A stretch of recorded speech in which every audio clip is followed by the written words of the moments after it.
وزیراعظم کے مشیر رانا ثناءاللہ نے کہا ہے کہ دھمکیوں سے معاملات کو آگے نہیں بڑھایا جا سکتا۔ اگر احتجاج میں پولیس کو لایا گیا اور لا اینڈ آرڈر کی صورتحال پیدا کی گئی تو قانون اپنا راستہ لے گا۔ جیو نیوز کے پروگرام آج شاہزیب خانزادہ میں گفتگو کرتے ہوئے رانا ثناءاللہ نے مزید کہا کہ جو بھی واقعہ ہوتا ہے وہ از خود نہیں ہو جاتا، اس کا کوئی پس منظر ہوتا ہے۔ 26 نومبر 2025 کو انہی حالات کی تیاری ہو رہی تھی۔ حکومت کے پاس اختیار ہے کہ وہ ایسے رابطوں کو منقطع کر دے۔ اگر اپوزیشن والے رولز کے مطابق ملاقاتیں کرتے تو یہ سب کچھ نہ ہوتا۔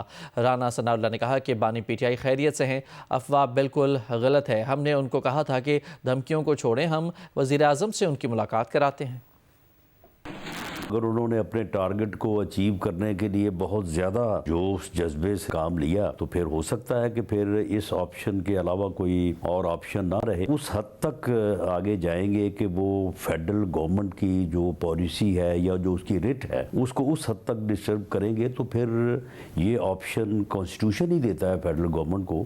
2 دن پہلے ان کا ایک بڑا ہائی لیول کا ڈیلیگیشن جو ہے وہ اسپیکر صاحب سے ملا تھا، جس اسپیکر صاحب کے ساتھ یہ بات کی اور ہم نے ان کو یقین دلایا کہ پرائم منسٹر صاحب جیسے ہی واپس آتے ہیں تو یہ ایشو جو ہے اس کو ریزالو کرنے کی کوشش کریں گے۔ لیکن ابھی میرا خیال ہے کہ وہ ہم سے مل کے گئے ہیں تو سہیل افریدی صاحب کی دھمکی آ گئی کہ جی ہم منگل کو جو ہے وہ جیل کے باہر یہ کریں گے اور اس کے علاوہ ہم ایسے کریں گے۔ اگر وہ تصادم کی یا لا اینڈ آرڈر کی صورتحال پیدا کرتے ہیں تو پھر ان سمیت باقی جو لوگ بھی وہاں پہ ہوں گے تو ان کے خلاف پھر قانون جو ہے وہ اپنا راستہ تو لے گا۔ تو اب جب 26 نومبر 2025 کو دوبارہ انہی حالات کو پیدا کرنے کی جو ہے وہ دھمکیاں دی جا رہی تھی، بلکہ اس کی تیاری ہو رہی تھی اور سہیل افریدی صاحب جو ہے وہ اس میں بنیادی کردار ادا کرنے والے تھے، تو پھر ایسی صورت میں جو ہے وہ پھر گورنمنٹ کے پاس یہ اختیار ہے کہ پھر ایسے لنکس کو یا ایسے رابطوں کو جو ہے وہ منقطع کر دے۔ بالکل حکومت کے پاس